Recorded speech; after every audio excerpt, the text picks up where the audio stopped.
Hello, I'm Dr. Rostenberg, and I want to personally thank you for checking out my YouTube channel. Stay tuned at the end of the video, and I will give my recipe for your healing process. Now, I wish we could achieve our results with just diet and lifestyle alone, but supplements really do make the difference. And to help you with that, you'll have an opportunity to order supplements at a discounted rate. We'll see you then. They've studied what causes people to have stress. They've done a lot of studies on that. And the biggest problem at work is the amount of workload that people have. So in our society, we're like the world's greatest workaholics. I think us and the Japanese win the prize for the most hardest working group of people. And we're almost a little masochistic about it, okay? But basically, you know, some jobs are so stressful. If you happen to be a police officer in LA or New York, and if you're out fly fishing on your vacation, you have a heart attack or some kind of problem with your health, they will actually pay that as disability because they recognize that people in stressful jobs have health problems, whether they were injured on the job or not. So this is interesting that they're drawing this connection between stress and our health. And whether we believe we're healthy or not, or whether we believe in stress or not, does affect how our body reacts. In other words, our perception of the stress, I should rephrase, the perception of our stress affects how we react internally. And what this study said was, basically people who believe that stress is affecting their health a lot, so people who wake up and go, oh my gosh, I'm so stressed out, it's killing me. I mean, think about that self-talk. It's killing me. Well, you say that enough and your body will start to make that come true for you. I'm not saying that we can just dream our stress away, but I'm saying we can take stress and we can magnify it or we can make it smaller. And that's what the science says too. So people who are very focused on their stress all the time in terms of how it's affecting their health, they had higher incidences of heart problems. So we want to talk about what adrenal stressors are. Now, a lot of what you're going to see today, you're going to go, well, adrenal stress, I mean, I'm living my life. How can I avoid this stuff? Well, the point is that you can't. But you can start to understand how the things that happen to you affect your health. Then you can figure out ways to help your body get over it much faster. I mean, getting the cold for 2 weeks is different than having the cold for 6 hours. You still got the cold, but you got over it fast, or it took you 2 weeks. We're interested in helping you get over life's bumps quickly. A new job, losing a job and going into interviews, putting a resume together after 20 years, that's tough. It's very stressful. Moving across the country, across town, across the world, that's stressful. A lot of unknown variables involved. Family problems, relationship issues, parents fighting. Whether you're the kid, it's super stressful for you. If you're the parent, well, it's stressful for you too. And of course, you know, death of a loved one, loss of someone dear to us, these are all very big stressors. You've heard of people's hair turning gray after, you know, someone was widowed or something. Well, that's the emotional toll of the experience expressing through their health. All their vitamin levels change and boom, gray hair. So stress affects us all. These are some of the big ones. Overwork and underplayed. Those of you familiar with that movie know there's a scene in there where the main character, Jack Nicholson, is writing over and over and over again, all work and no play makes Jack a dull boy. Definitely a creepy scene, but when we don't do things that give us joy, it hurts us. So working harder all the time doesn't always yield better results. There's a law of diminishing returns with hard work. So I encourage all of you tonight who are workaholics like myself to find where that line is and then put it down for a while. You will feel better. You'll be smarter and you'll be more effective at work too. So we know these are big stressors partly because of how they figured out about adrenal stress in the last century. They did studies on animals, heat stress, cold stress. You've heard of the heat stroke. You've heard of hypothermia. Well, these are major stressors to your body. I'll get into what your adrenal glands do, but basically being too hot for too long, it's a major stress. Same as being cold all the time. It's hard for your body to adapt. If you could take your imagination for a minute and think about the strongest, healthiest person, the most well-rounded, healthiest person in the world. You could throw them into the Sahara Desert. no water, and they're going to adapt and cool their body off better than everybody else. Take the same person, drop them off on a glacier in Antarctica, they'll generate more body heat better than everybody else. That's what being, in a way, being healthy gives you that flexibility to adapt to your surroundings, and it's your adrenal glands that are involved in that process. And I'm pointing right here because your adrenal glands sit right above your kidneys, one on each side. So hot and cold extremes, this is a big one. This is something for everybody to consider. This is the blood sugar roller coaster, and we're going to go over this in more detail. But skipping meals, I used to skip meals all the time. I never could figure out why I was always grumpy and had a bad attitude, and life felt really harder than it should be. It's because when you don't eat, you're living off adrenaline and you're living off cortisol. And we'll get into this tonight. This is the reason why stress is such a problem. It's because of what your body does in reaction to stress. It's taxing. So the blood sugar roller coaster is, let's say, eating orange juice and oatmeal for breakfast every day. You get a nice spike of blood sugar right after you do that. But around 10 o'clock, you crawl into the break room to have coffee and a donut because you're crashing. You're going into low blood sugar. And if you don't do that, you're going to get shaky and have all these other symptoms that people deal with. And so then you have your next snack, and it spikes your blood sugar again, and then you drop again. And so that up and down is wearing out your body's ability to adapt. So you're hurting yourself. So part of what we will talk about as far as solution is controlling your blood sugar will make a huge difference in your hormones as well. Every hormone problem is a blood sugar problem. Every one. So you treat hormones before you treat blood sugar, you won't really see good results. It'll be a lot longer before you see good results. So chronic exercise, I love people who work hard. I love people who give a solid effort in life. I mean, I admire athletes. But there's again, a law of diminishing returns, and we need to be careful. Some people, I meet patients who work out 5 days a week, and the more they work out, the more weight they gain and the worse they feel. Well, sure, drinking water is good for you, but sitting at the bottom of a pool for 10 minutes isn't. So it's too much of a good thing is bad. And knowing the difference is really what the art of this is all about. So this is really stressful. People who are going through training. This was a study from BusinessInsider.com, and they had basically shown some pictures of people who are sleep deprived. This is after one night of lack of sleep. So before you spend any money on vitamins, before you spend any money on external things, fix sleep.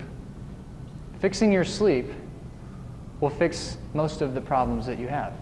It will help them so much. Because that's what our body changes after several days of lack of sleep on the left. So sleep is a huge adrenal stressor. When we are up all night for some reason, it changes our hormone pattern for the next 24 hours. So it's basically impossible to burn fat if you didn't sleep the night before. It makes it very, very hard because of the hormonal changes that happen. And then chronic infections. This will be the 7th big stressor. And you got to realize that your adrenal glands they kind of are like always in the background of your life, keeping you balanced. You feel good, you have energy, your life is going well, you're staying healthy. Well, the reason that's happening is because your adrenals are working to fill in all the gaps that show up. But a chronic infection is very stressful to your system. So people who are in the hospital with an infection of some kind, they get like E. coli, or they have sepsis, they have some kind of bacterial infection, their adrenal glands are going to go into overdrive to try to save their life. Because what happens when you're sick, if you happen to be hospitalized, even with a surgery, and let's say you don't eat, you weren't able to eat for 20 days. We know people who've been in the hospital and they weren't actually eating food for 20 days. Well, how do you survive that? And the way you survive is you release hormones like cortisol. And what cortisol does is it goes into the body's savings account, which is the muscle tissue. So when you're sick, you eat your muscles. You eat your non-essential parts of you to keep you alive, so that maybe if you survive this sickness, you have an opportunity to go eat again and rebuild that muscle tissue. So having good stress response and good adrenals is a good insurance policy against staying healthy no matter what comes your way. Okay? And actually, when they study longevity, muscle mass is the #1 predictor of how well we age. So it doesn't mean you need to look like Arnold Schwarzenegger, you just need to have healthy amounts of muscle mass, because that's your long-term savings account for when you get sick. So cortisol is what it all comes down to.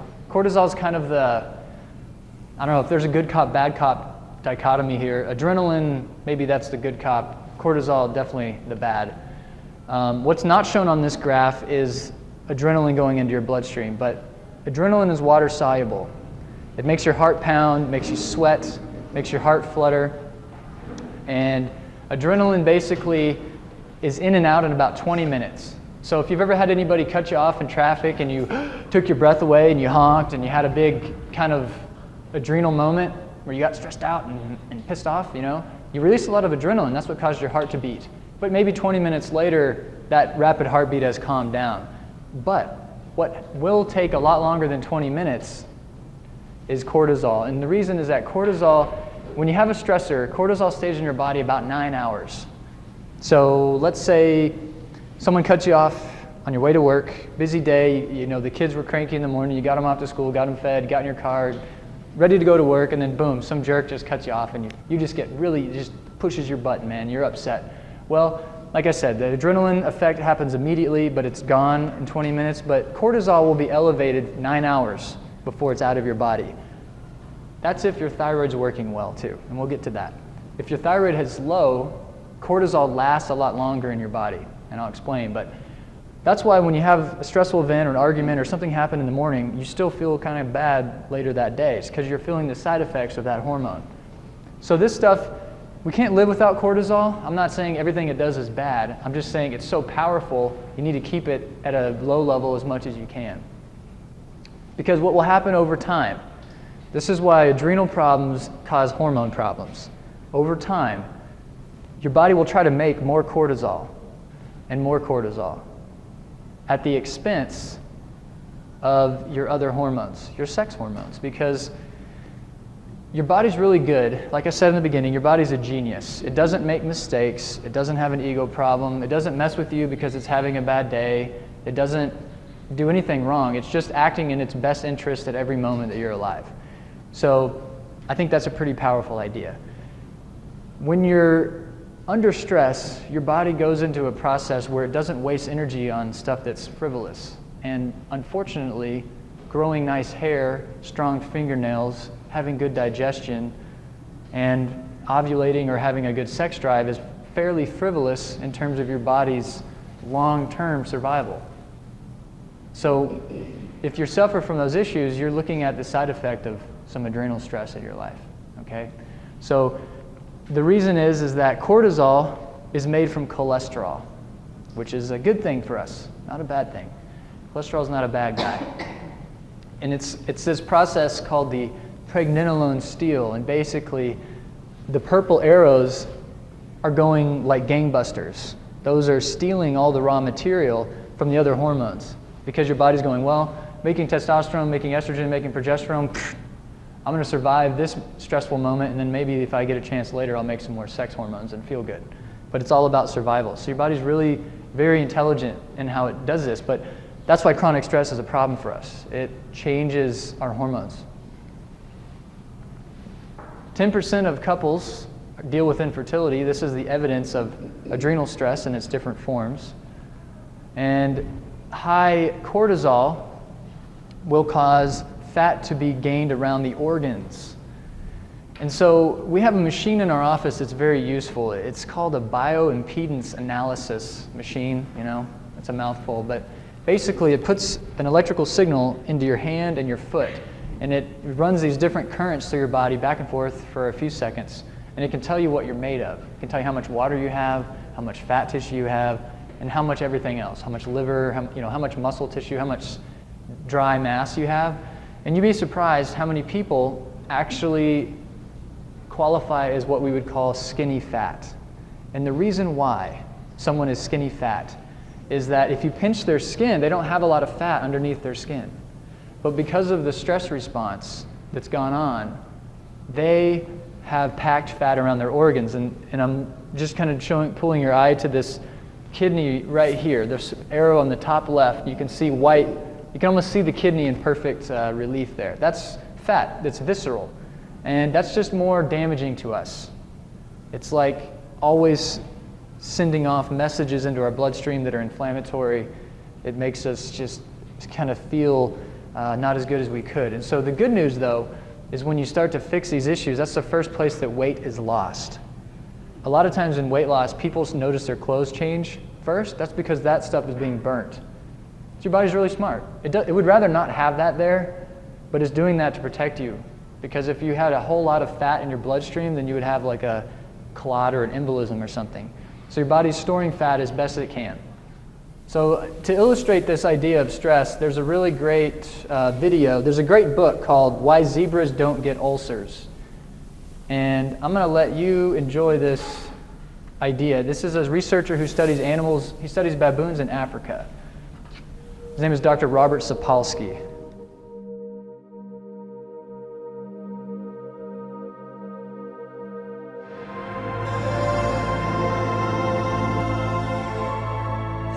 If you're a normal mammal, what stress is about is 3 minutes of screaming terror on the savannah, after which it's either over with or you're over with. For a few weeks every year or so, Sapolsky shifts his lab to a place more than 9,000 miles away on the plains of the Masai Mara Reserve in Kenya, East Africa. You live in a place like this, you're a baboon, and you only have to spend about 3 hours a day getting your calories. And if you only have to work 3 hours a day, you got 9 hours of free time every day to devote to making somebody else just miserable.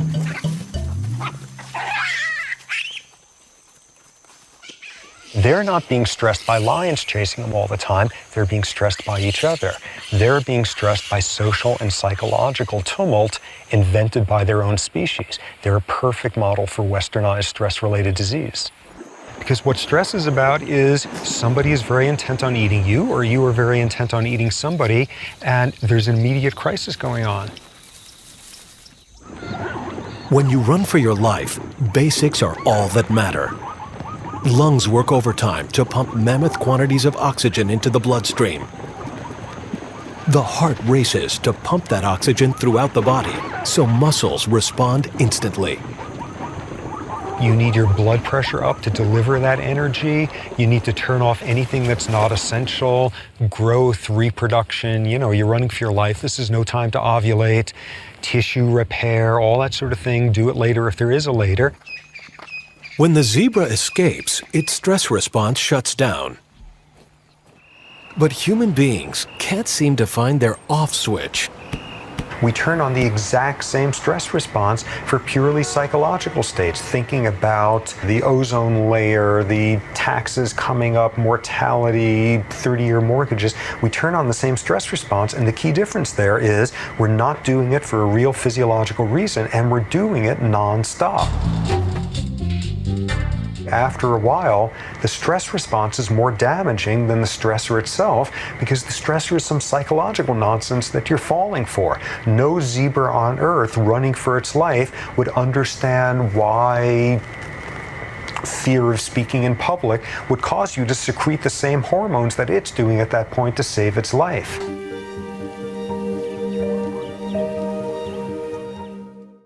So, Why Zebras Don't Get Ulcers is a great read, and there's a whole Nova special on that. But he studies baboons, but the baboon interaction and their social structure is very similar to ours. Basically what he said was they don't have to spend much time getting food. So of the 12, 14 hours a day that they're awake, that they're not having to survive, they just mess with each other. And they have a very alpha, hierarchical structure where the top dog just poops on the one under him, and they just mess with each other all the way down. And when he does his studies, he looks at their stress, blood tests, and it's driving them crazy. It's the same, so they're a good model for us. Their hormones are getting way messed up. The lower they are on the rank in the troop of the baboon troop, the more heart disease they have. If you can imagine that. So we're susceptible to that same idea. Now I'm going to read a few symptoms, and I want to see a show of hands who feels this regularly. Mood changes, trembling with your hands, paleness, sweating for no, excessive sweating, dizziness, blurred vision, headaches, extreme tiredness, or hunger. Does that sound like something that someone in here experiences on a regular basis? You got to be careful with your blood sugar. Those are all symptoms of low blood sugar. And you hear a lot of talk about, oh, my blood sugar's too high. Well, yeah, high blood sugar is a problem too. But I'm going to suggest that for the person who's experiencing it, low blood sugar feels way worse. It's actually more miserable to have low blood sugar than high, because your brain depends on sugar in order to function. And all these symptoms, shaking, paleness, loss of appetite or extreme hunger, a lot of headache problems, blurred vision, those are the side effects when the brain doesn't get fuel. And it actually kills brain cells. That's what this study basically says on this next page. So hypoglycemia, I used to be the kind of person who I would skip meals because I knew that if I just didn't eat and I waited a little bit, I'd get another boost. I'd get that second wind. Well, the second wind people are just adrenaline junkies. And I have to say that we're all adrenaline junkies.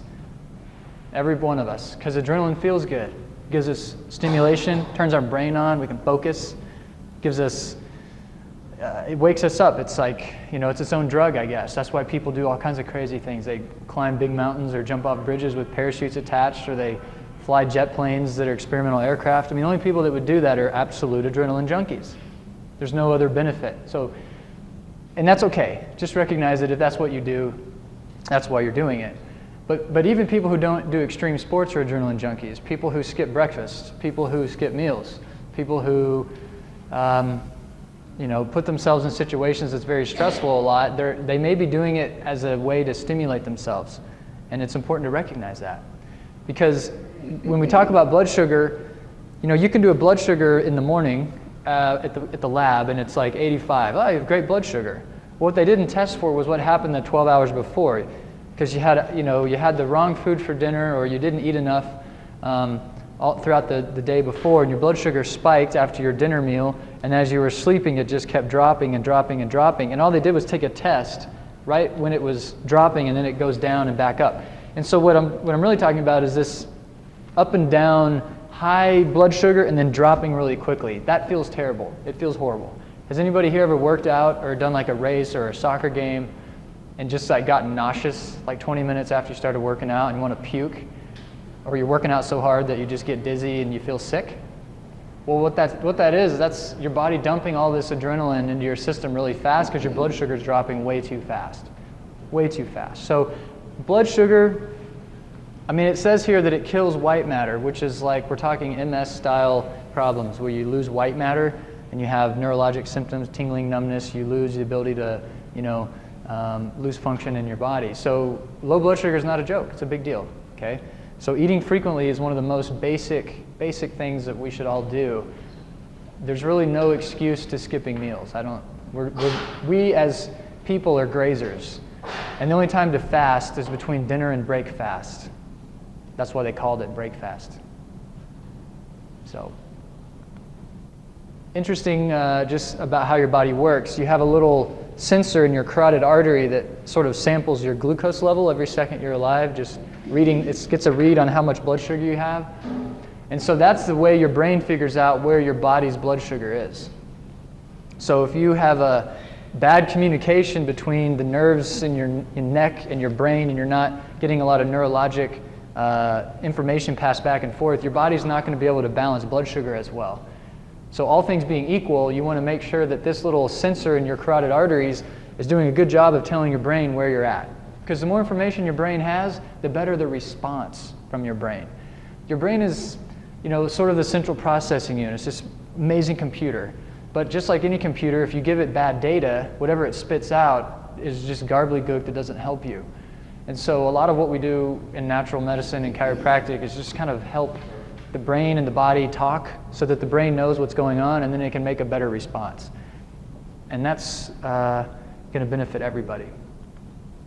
So one thing I want to point out about low blood sugar is your body responds to low blood sugar by using your adrenal hormones. So when we talk about adrenal stress, and I've talked about keeping your cortisol as low as possible, the reason you eat frequently is to keep your adrenals from turning on. and having to work hard, because they're working hard because of other problems. Taxes, mortgage, kids, family, moving, all those other stressors we talked about. So if you add the food stress on top of that, that might be the straw that breaks the camel's back. That might be why you get sick and you gain weight, even though you're doing everything you've always done. Your pancreas works super hard when this is going on too. And so what this chart shows is, to the right on the horizontal axis, to the right is like blood sugar after a meal. And as you go left, it says 120, 180, 60. So right about blood sugar of 60 is really getting dangerously low. I have a patient who has had clinical depression for a decade. And I look back at all of her blood records, and every time she went in to get her blood drawn after 12 hours of fasting, it was like 51, 52, 50, 56. And no one's ever told her that she has hypoglycemia. Well, the number one cause of depression is low blood sugar. Because if your brain doesn't have what it wants, you feel depressed, and it actually lowers your brain function. So what this is important for us is that your pancreas increases a hormone called glucagon when your blood sugar drops. So blood sugar goes down, insulin goes down, glucagon goes up. And the reason this is important is that when your body makes this stuff, you can't make stomach acid. So when you're under stress and your body responds, all the non-essential stuff is tossed out the window. Digesting your food is non-essential if your body is under stress. Because that goes way back to our ancestors when they faced famine and fire and animals trying to eat us. We just don't focus on digestion when we're running for our life. So when the blood sugar drops, you're giving your body a signal that you're living in a famine. There's not enough food in the world. It's a dangerous place, and I'm starving. Well, when that happens, your body goes, well, fine, I'm not going to spend energy breaking down the next meal. This is why when people skip meals and they go all day without eating, and they get through their shakes and they're crashing, and they get all distracted at work because their brains gets foggy from all the low blood sugar, and then they go to eat again, they're like, I'm full after 3 bites. Well, you're full after 3 bites because you're not making any stomach acid. So the other effect on digestion is, imagine, again, in your mind's eye, you have really 2 bodies inside of yourself. You have what they call the soma. This is, again, like weird Greek words, but the soma is the shell. It's the body wall, the stuff you can feel with your hand, your muscles, your bones. That's the shell. And then you have the viscera, all the stuff that lives inside it, all your organs, the stuff that keeps you alive. You can cut off parts of the soma. You can lose your arm, leg. Someone can bite your ear off. You can live a long, happy life. You can't lose your viscera. Can't lose your heart. Can't lose your liver, okay? So there's kind of 2 bodies you have. When you're under stress, all the blood flow goes to the soma, and the viscera doesn't get nourishment, okay? So in other words, one of the big problems with being stressed out, of skipping meals, of having your adrenals turn on, is it takes all the blood out of your core and it pushes it into your muscles. Because you're getting ready to fight or flight. You're either going to fight or you're going to run away. And you're not going to do that if all the blood's in your stomach. Make sense? It's all beautifully designed, guys. It's a perfect system. But again, the blood flow to the GI tract goes down when we're under stress. So this is why I believe adrenal stress is at the kind of the root cause of all these symptoms that we feel.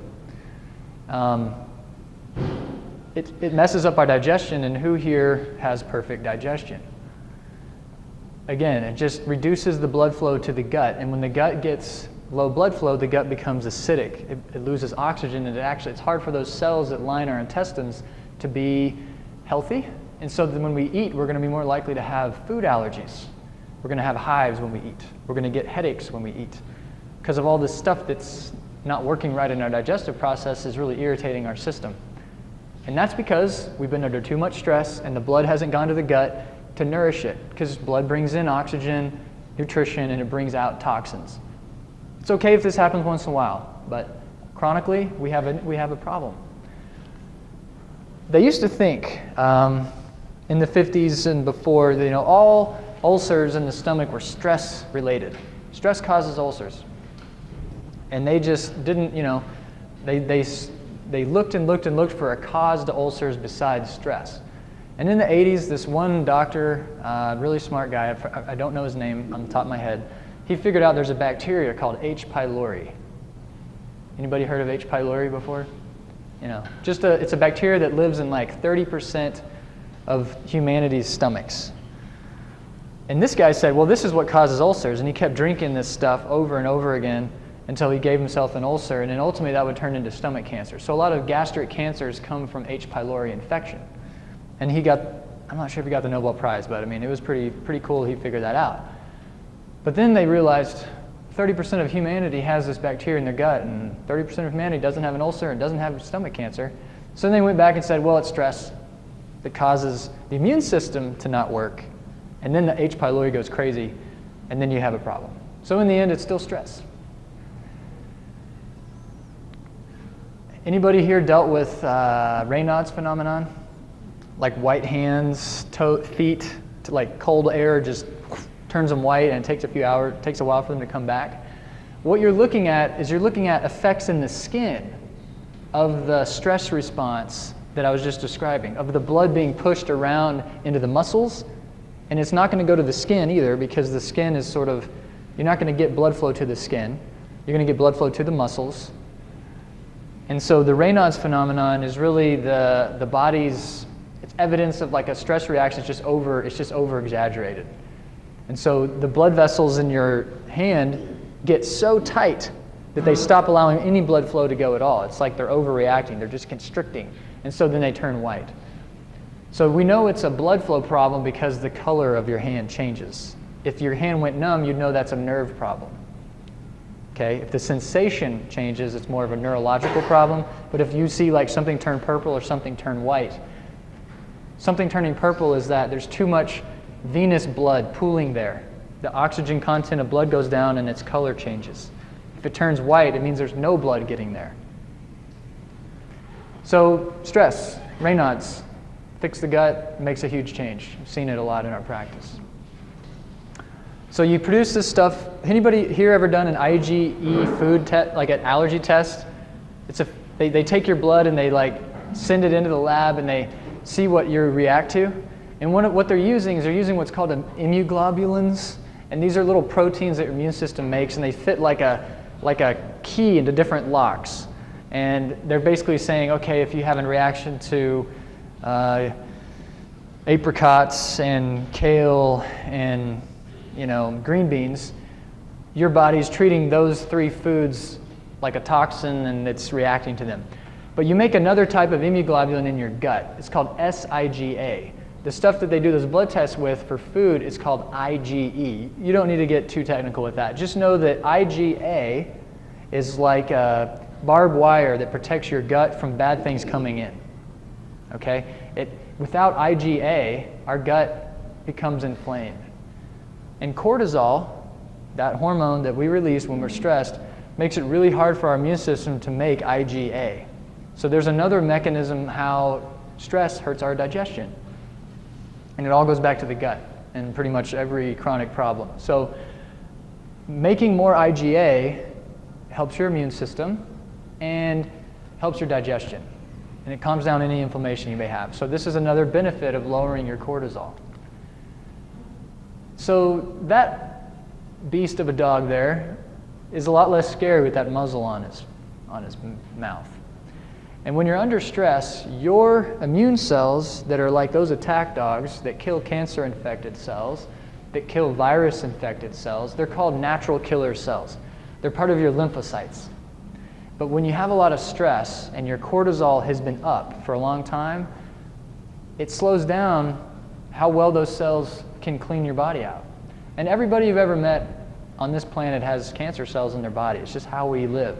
But when our body's healthy, it kills them and removes them as they're generated. So we want to promote immune health and our ability to fight off disease, and lowering our cortisol to normal levels is a key part of that.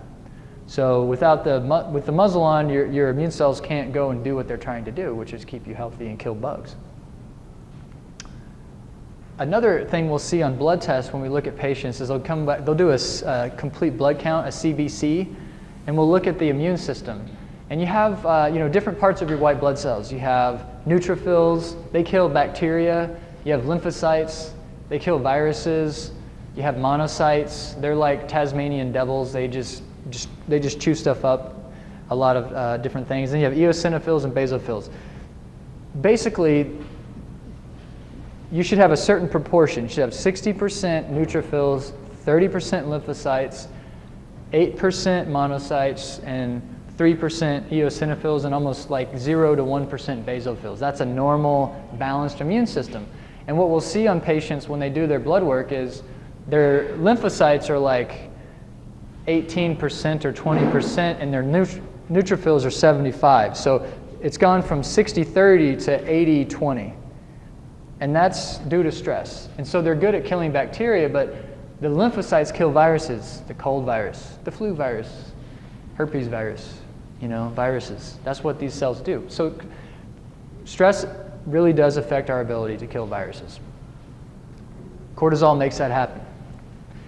This is what a Candida looks like in the gut. And Candida's, it's kind of a hard thing to get rid of sometimes for patients. It's a fungus. It's normal in everyone's gut. It's normal to have Candida in your gut. But when you take antibiotics, the research is pretty clear. It makes Candida a lot worse. And the reason why is has anyone here not been up to the Sawtooth? Anybody not been through Stanley and seen the beautiful forested hillsides? Well, if a wildfire comes through and just kills all the trees, what grows back first are these invasive species. They're not really that pleasant to look at. They're hogging all the sunlight. And it's part of how the hillside regrows. Well, your gut's the same way. Taking antibiotics is like a forest fire. It kills everything. And now when you eat food and the nutrition comes back, the yeast grows like crazy. So if you've been on antibiotics, sometimes they can't be avoided, but there's things you need to do to restore yourself. And there's a lot you can do naturally to improve the yeast issue, for sure. And so people with adrenal fatigue often have this type of an infection that's kind of chronically flares up as they go through their weeks and months. And so this is just an example of something that really stresses out the adrenals trying to deal with this chronic infection. And I'll just say one more, there's ways you can clear that out pretty fast. We can clear out a big problem with Candida in about 10 days on a protocol that we have. So it can happen fast. And we talk about the gut because what goes on in the gut affects the brain. So your brain and your gut, they're having this conversation, and what you eat is like information that goes into your brain and gives your brain an idea of what the outside world is like. Is it rancid fats and fried food and a lot of like garbage chemicals, and then your brain will be inflamed because of that's what you ate. If you're nourishing yourself with the right food for your body, then your brain is going to feel that a lot better. But really what you need to know on this slide is you see two colors. You see red and blue. The red molecules are released from your immune system in your gut, and when those go into your bloodstream, your heart pumps it all the way around your body, and it gets into your brain, and then your brain goes, oh man, that's inflammatory. And so the brain starts acting, it's hard to focus, brain fog, memory problems, bad sleep, pain syndromes. These are the side effects of having problems in your gut. But when you get the stress under control and your gut starts working better, you get these blue molecules. They're sort of calming chemicals that your immune system makes. And it goes into the brain and goes, all right, the digestion's working well, and your brain goes, great. Now I'm going to invest energy in growing new brain cells, making new brain connections. My memory's going to improve. I'm going to learn things and get smarter. That's kind of the seesaw equation that we're working with. So, we're talking about brain health, and cortisol. Different hormones cause fat to go in different parts of your body. And cortisol is the beer belly. It has nothing to do with drinking IPA or drinking lager. It has everything to do with cortisol. Cortisol puts fat around the belly on the human body. It's just what it does. And we know that as the belly grows, because of the changes that happen inside the body, because of the inflammation, it actually has a negative effect on brain size. So a bigger belly hurts the brain, and they've measured it, and they've shown that the brain actually shrinks a little bit as the belly grows. So there's so many benefits to increasing your overall metabolic health.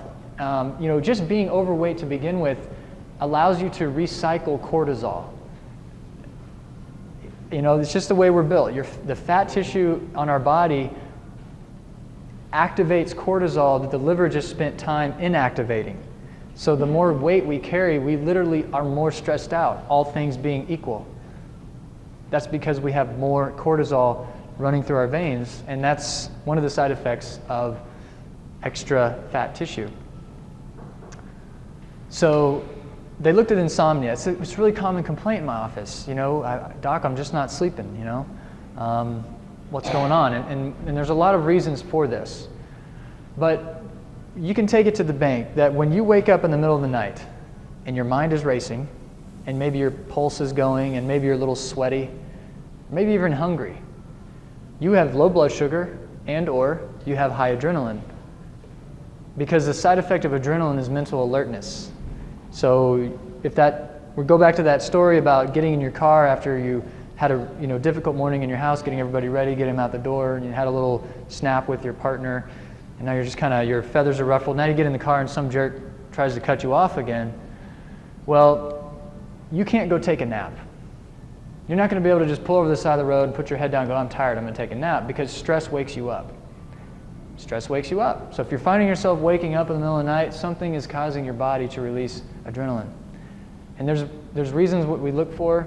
There's reasons why. A lot of it has to do with gut and detoxification. But there's always a reason why things happen.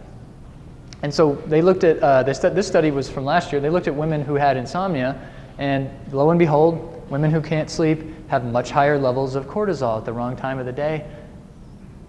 You should have low stress hormones as you go into 10 o'clock and midnight. It's part of we have sort of a circadian rhythm. We should have high stress hormones in the morning because, hey, that's when we wake up.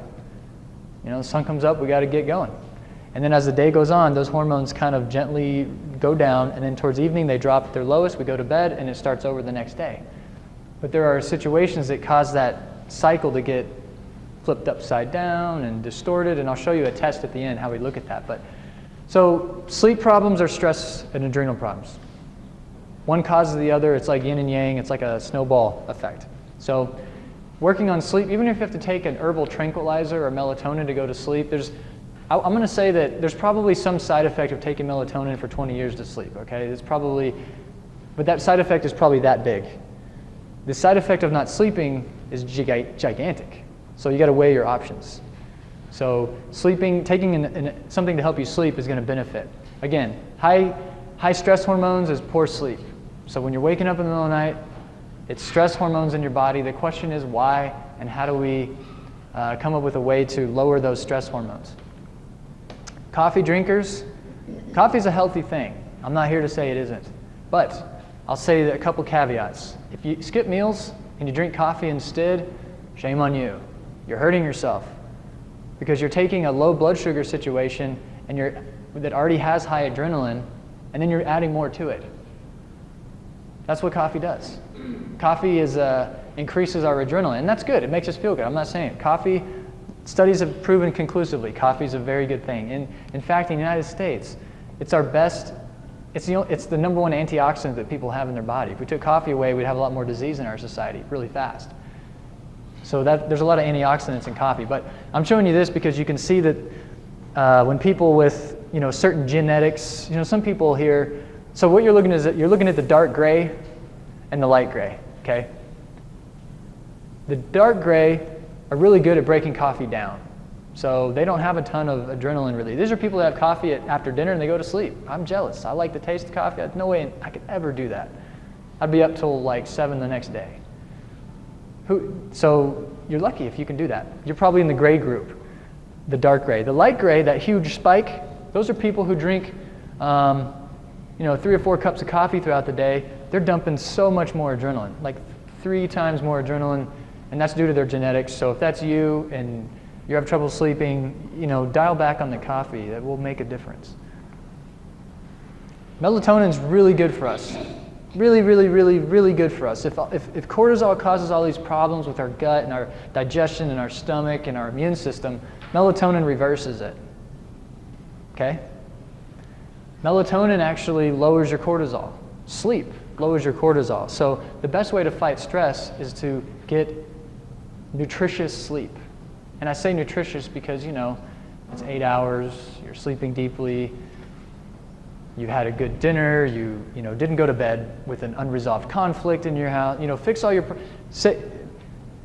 if you have an argument in your house and you have something stressful, try to clear that out before you go to bed. Don't just lay in bed and perseverate it. Don't postpone difficult things. Do them fast and then get to the place where you can rest. But this basically shows that the more melatonin prevents the increase in cortisol, and it also helps us sleep. So it's a very, very beneficial thing.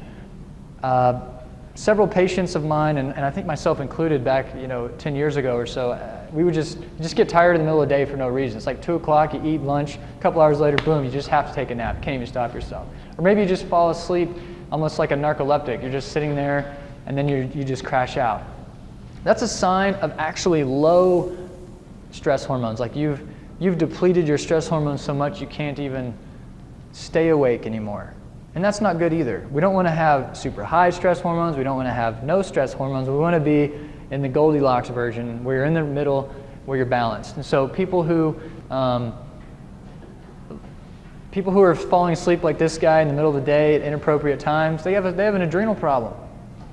They have an adrenal problem. Sometimes people need to be boosted up. Sometimes people need to be calmed down. And it's just on an individual basis. So a lot of this stress that we experience is really the cause of depression in our society. I mentioned the blood sugar. Blood sugar is the #1 cause of depression. But what they did was they looked at patients who are clinically depressed. They also looked at patients who had congestive heart disease, and they were also depressed. And then they decided, well, let's just measure how many stress hormones are in their bloodstream. Well, wouldn't you know it? The people who are depressed have much higher levels of dopamine and adrenaline in their bloodstream.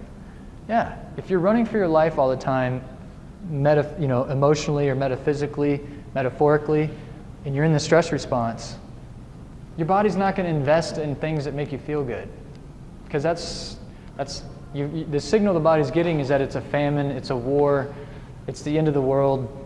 And if we live that way day to day, we start to become what we call catabolic. And catabolic is the opposite of anabolic. So we've heard of people taking anabolic steroids. And anabolic steroids make people look big and put some muscle on them, so it builds us up. Well, catabolic stuff breaks us down. It breaks us down. That's really what stress does in the big picture. So keeping our stress hormones in balance, if we're dealing with depression, that's one of the main ways we do it. And it may be a food that triggers the immune system to increase stress, and that causes depression. That's all it has to be, guys. Just a food that people are eating. I mean, it could be that easy. This is just an interesting study that showed if you eat more protein in a certain kind, like branched-chain amino acids, it'll lower the amount of stress hormones in your brain. So people who are dealing with mania is like people who just dump so much adrenaline they just can't calm down. They're just totally, I guess it's what we would maybe call having a nervous breakdown. They're just switch got flipped and they just can't calm down. They're really ramped up. What they did was they gave these people high doses of protein, and that calmed them down much faster than the placebo group. So, what you eat affects this stuff. So people who are skipping meals and eating a lot of carbohydrates are really doing themselves harm. Branched chain amino acids are great. People who are athletes are usually aware of this stuff already, but it's really good for everyone to take these nutrients. So just a testimonial real quick about someone who is very stressed out.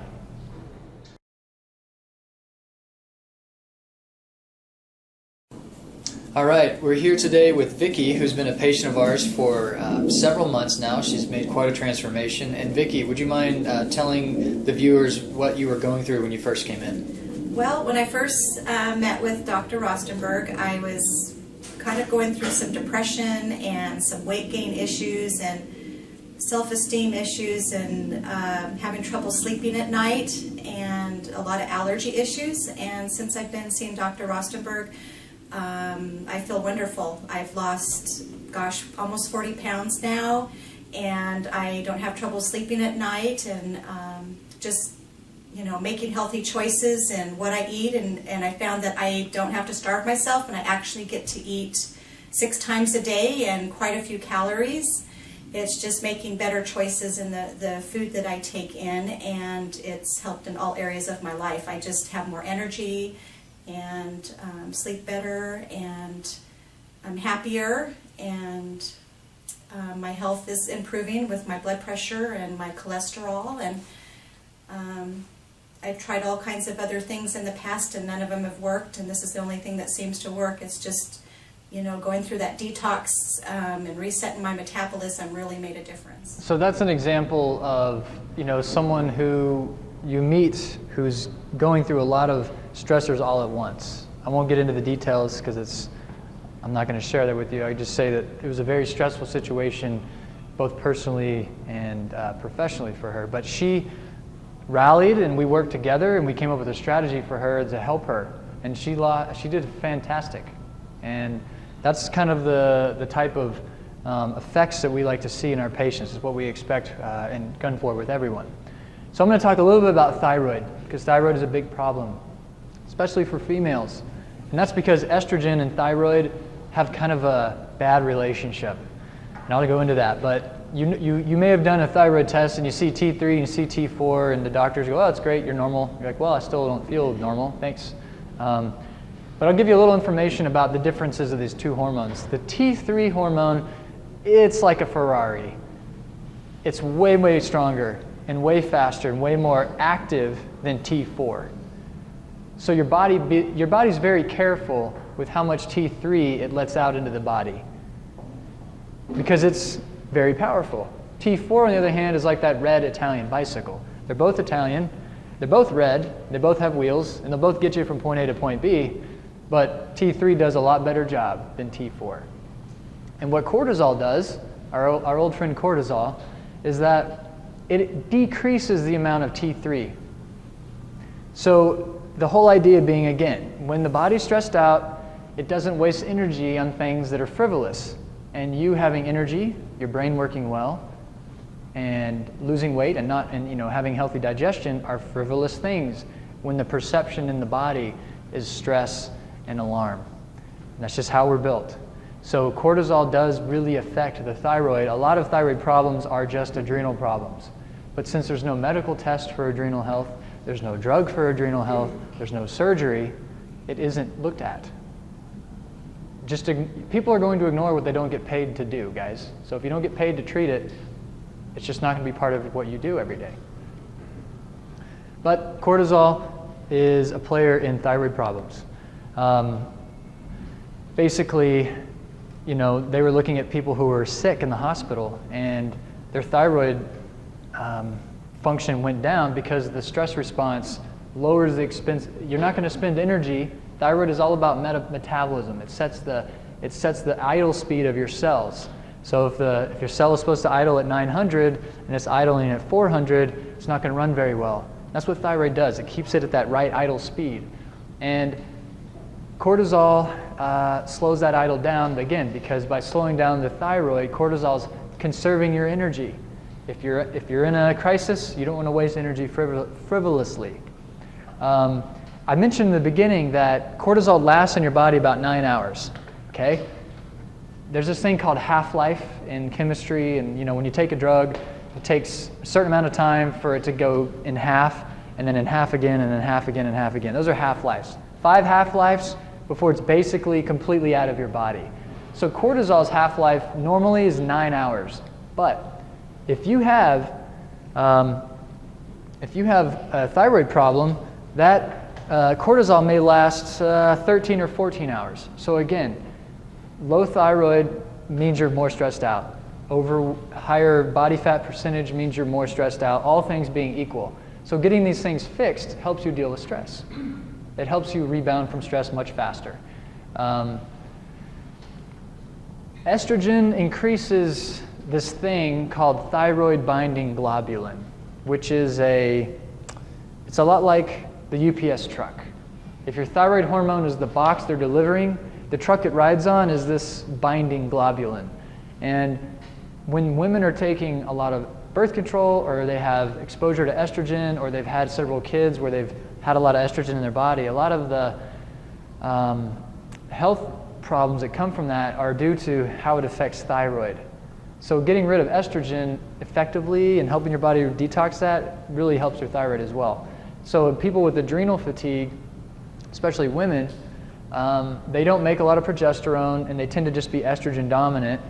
And because you're not detoxing very well, the estrogen just keeps building up and building up and building up.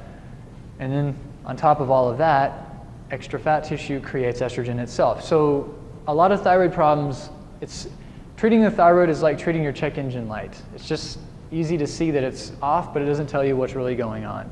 And so the research just shows that estrogen and thyroid, estrogen slows thyroid down. So helping your body get rid of estrogen and handle it well will help your energy level and your brain fog. And a lot of adrenal problems mimic what thyroid problems are. You know, achiness, not being able to handle cold, depression, dry skin, just being fatigued, brain fog we've already talked about, generalized aches and pains. Those are common in people who've been through a very stressful event in their life. And I'm not suggesting we live without stress, guys, because stress is part of being alive. But there's two kinds of stress. There's distress and eustress. Distress is stress that comes into our life and seems to tear things apart and kind of affect us negatively. And eustress, like maybe going to school and challenging yourself or starting a new business and going out there to serve people and to make a difference in their life. You know, these are stressful things, but it's a eustress. Taking care of your family is stressful, but it's a eustress. It has positive benefits. So there's stress by itself is not always the bad thing. I'm gonna, just in the sake of time here. So how do we beat adrenal stress? How do we treat it? Well, I've already given a few hints tonight. We use detoxification. We work with digestion, but I like to point out that heavy exercise, excessive exercise in someone who's already feeling the effects of adrenal fatigue can work against you. So patients will come in and they will say, I am, you know, I run and I go to the gym 5 days a week and it's just not working and I'm just so frustrated. Well, maybe what you do is you take 3 days of heavy workout and you commit that to doing yoga or swimming easy laps in the pool or taking an easy walk. And that gets you moving and it's good for you, but it doesn't stress you out. And then maybe a couple days a week you do something intense. Caffeine and stimulants, you know, all those energy drinks, again, the reason they work is they help you spend your adrenaline account faster.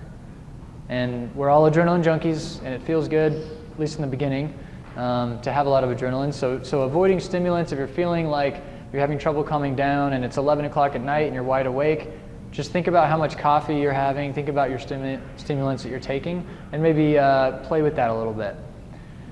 I've talked a little bit about this already, but sort of stress-seeking behaviors. You know, we crave. When we have adrenal fatigue and we're going through that low blood sugar moment, this is where all our cravings come from. Because your body will rather eat a bag of potato chips or chocolate bars or cupcakes or muffins because it's easier to digest and it raises your hormones that make you feel good like dopamine and serotonin easier than cooking kale in a turkey burger and eating that. And that's the essence of the whole problem. So that's where your cravings come from. When your blood sugar drops, your brain is hungry for something and it looks at that muffin, it looks out your eyes at that muffin and goes, give me that muffin. Because that muffin's the fastest way to change how I'm feeling. And it takes a little bit of discipline or a little bit of planning to say, okay, we're not going to have muffins in the house anymore, so that option's off the table. So now you get to pick between green beans and kale or grass-fed beef and organic chicken. Which do you prefer? And then you make that up. But point being, cravings are a sign that the adrenals are getting stressed out. And it's a blood sugar issue. And so make choices that lower these stimulants. So I've already mentioned a lot tonight, and I'm just going to hit it again one more time. It's really, really, really important to eat frequently. So parents in the room, we spend a lot of time making sure our kids are fed, and we're going to make sure they're fed before we're fed, and pretty soon it's 5 hours and we haven't eaten anything. We need to maybe come up with a better strategy or something fast. Eating frequently doesn't cost anymore. It's just the right thing to do. Every time we skip a meal, we're doing something violent to our body. I hate to be that dramatic, but it's really true. So it hurts us. How do your toddlers act when they don't eat? Do they act very nice? Do they follow directions? Do they go to bed on time? Do they brush their teeth? Or do they scream and cry and jump off the couch and become little monsters? Well, we just learned a little bit of self-control, but on the inside, we're still experiencing the same problems. So if you're going to feed your kids, feed yourself, parents. And I'm talking to myself too, so it's something I'm dealing with in our house. But the paleo diet is a very common and popular diet. I will say with scientific evidence and with confidence that it's really good for most people. Most people are going to do great on a paleo diet. It avoids all the carbs, all the GMO stuff, all the toxins that are involved in that, healthy fats, good protein, good vegetables, a lot of nutrition in that diet. But there's a group of people who have a gene called apolipoprotein E. You may have heard about it, ApoE for short. And it's related to Alzheimer's. It makes it hard to pull cholesterol out of your bloodstream. That's 20% of the population, according to Dr. Stephen Gundry, who's an expert on this. So in that group, we don't recommend paleo, but we still recommend frequent eating. We just kind of add more carbohydrate-based diets. So nobody will benefit, in my opinion, nobody will benefit from a pure high carbohydrate diet. You should, a high carbohydrate diet in terms of grains. A high grain diet really doesn't have any health benefit, but high carbohydrate from some rice and some vegetables and fruits, there are people who benefit from that just fine. You add in the healthy plant-based fats like avocados and walnuts, and you just got to make sure that there's always good fats in your diet and adequate level of protein. And to me, an adequate level is your body weight divided by 2. That's the minimum that everybody should have in protein. Yeah. If you're sick in the hospital, it's your body weight times 1. Yep. That's how much protein you need. And if you're training hard, it's your body weight times 1. So people who are chronically ill, people who are superstar athletes, basically do the same thing. Lots of protein, lots of vitamins, lots of nutrition, lots of protein, lots of vitamins, lots of nutrition, because the same stress is going in the body. It's just one way is building someone up, and then this person's trying to fight for their life, but the same process is going on. And then sleep, I mentioned that. 7 hours or less is not recommended. But not everybody, I mean, in general, people who sleep 8-9 hours are going to have a better, lower stress than someone who sleeps 6.5 or 7. But as we age, we need less sleep, and it gets harder to sleep as we get older. So sometimes people make that up with napping. And I'm going to say that's probably a healthy activity. A lot of the world does siesta, and they just take time off, and it probably de-stresses them quite a bit. So it doesn't have to be uninterrupted sleep? It doesn't. It just needs to be nutritious sleep, meaning you're not laying there for 6 hours tossing and turning, and then you take a nap and you're not really sleeping. It's like if you sleep for 5 hours during the night, and then you sleep for a couple hours in the afternoon, and that's good sleep, then that's helpful. It just means that on a 24-hour cycle, you get enough. Yes? Can I ask a question on the amount of protein? You're saying that you would have your body weight divided by 2, and that would be the amount of protein that you would have. That's the minimum amount, in my opinion, that's like safe. That it would be the safe end of the low end that's safe. Yeah. So if you were overweight, is that your ideal body weight if you use that amount? That's a good question. That might be modified a little bit based on how overweight someone is. But by looking at their body composition and really determining how much body fat they have, we can kind of figure out how big the smaller person is inside the bigger person and get an idea of what would be appropriate for them. But people who are trying to lose weight, high protein diets typically do help quite a bit because it provides steady energy. But then protein can be hard to digest. So we find a lot of people avoid protein because it doesn't make them feel good when they eat it. And that's because it's not breaking down in the stomach. So we want to get to the bottom of that. And if we can help improve digestion in the stomach, then we can actually improve, how much protein they're absorbing, and it helps them a lot. That's a good question. it is definitely, there's no hard and fast rules, but there's just generalities. We need protein, so people who eat a super low protein diet are hurting themselves. That's kind of the idea. And then I'll just say this goes without saying though, but just avoid stressful situations. I mean, don't put yourself in a compromised position that's super stressful if you have an ability to change. So think about, stand up for yourself, or some things can't be avoided. Some stress can't be avoided, but if you can think of a less stressful way to do something, just consider it and give it a try, even if we have habits that always create stress. I know that a lot of our daily life is habitual. We're creatures of habit, so we do things without really being conscious of what we're doing. So be more conscious of the little details, and maybe there's a way to reduce the stress load in your life just that way. Just a few ideas on nutrients. Vitamin C is really, really important for your adrenals, and vitamin B5 and vitamin B6. Those are probably the three main ingredients your body uses the most to make cortisol. So when you're stressed out and you're going through the stress process I've just been talking about for the last hour here, you end up peeing out your vitamins faster than they're coming in. And that's just something we talk about a lot in my practice, and it's true. Stress will cause you to lose, the account goes down faster than the account goes up, so it's getting depleted, and that's what sets us up to getting the cold for 2 weeks, because we don't have any zinc left, we don't have any selenium left, we don't have any vitamin C left. We've used it up trying to make all these stress hormones. So a lot of the nutrition we use that we recommend involves B vitamins and antioxidants, but definitely the B's and the vitamin C, and kind of the big picture approach is really good as well.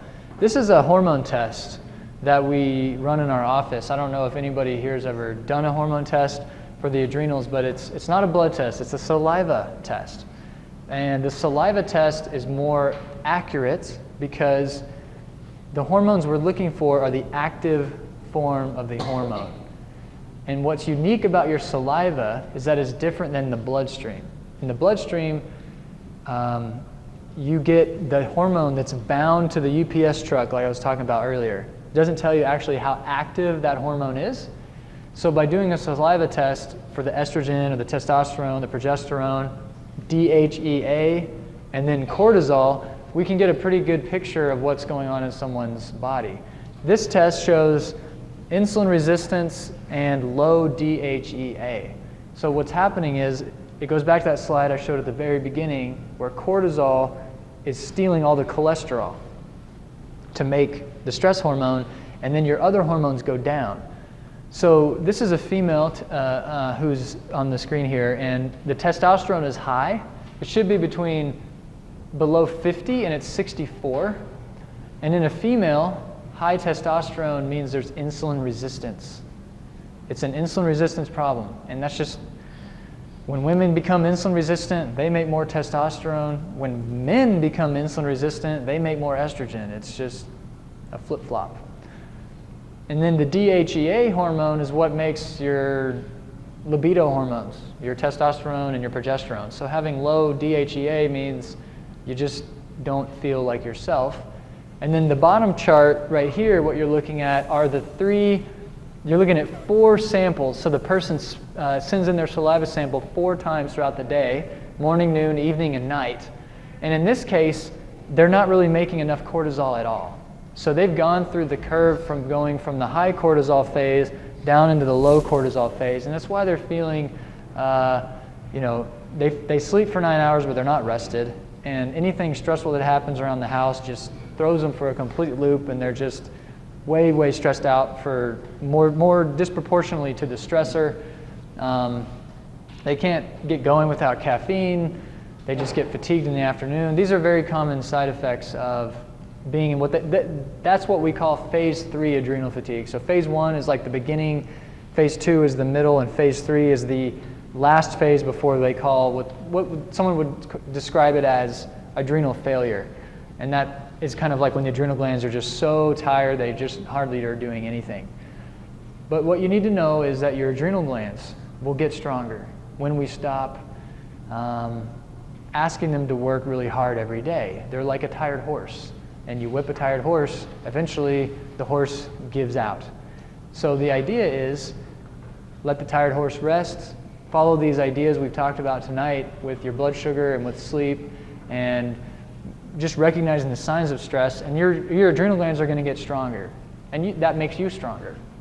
So that's the good news. And you know, your body is really, really smart. It doesn't do anything to mess your life up because it wants to or because it's having a bad day. It's just doing what it's doing based on the situation it's in and the information it has and the resources it has. And when you change the resources, you give the body what it needs, and you take away things that are irritating it, you just kind of get out of the way, and it'll start to normalize itself again. That's the fun part about all this. Thank you so much for watching this video and sharing it with your friends and family. I personally believe, as I'm sure you do as well, that educating ourselves about what it truly means to be healthy is the only way we're going to change healthcare. I have created a website as a resource for you. To take advantage of this information, navigate to www.beyondmthfr.com and take a look around.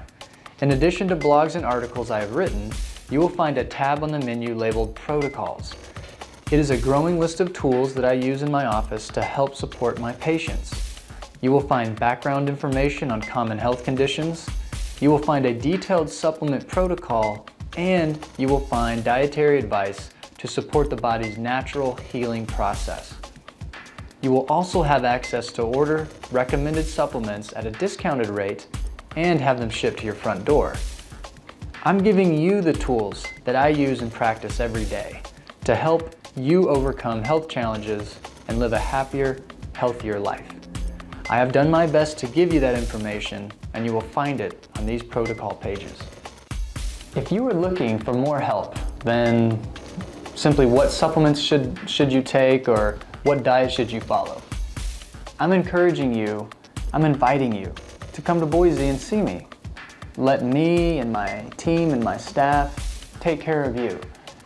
We have patients coming from all over the country and all over the area on a regular basis, and there's room for you too.